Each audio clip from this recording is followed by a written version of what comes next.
David Cameron should have focused his EU renegotiations on boosting workers' rights and ending austerity, Labour leader Jeremy Corbyn has said.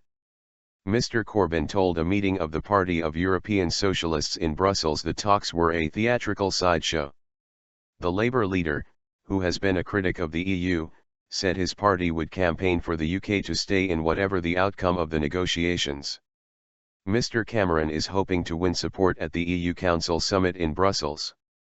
If a deal is reached with other leaders, he will hold the UK's referendum on whether it wants to remain a member of the EU, with June 23 seen as the most likely date.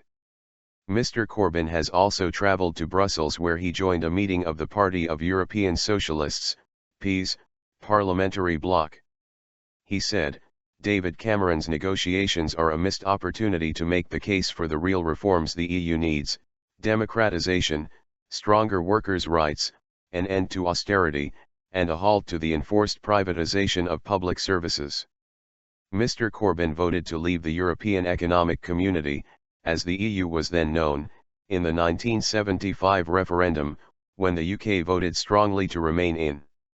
During last year's Labour leadership campaign, Mr. Corbyn said he had mixed feelings on the Union and suggested there were circumstances in which he would advocate a vote to leave.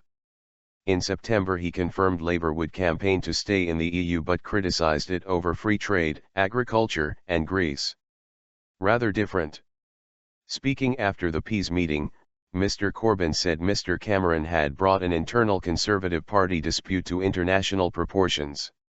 He said Labour had made its backing for EU membership very, very clear, saying this was supported by the vast majority of its membership.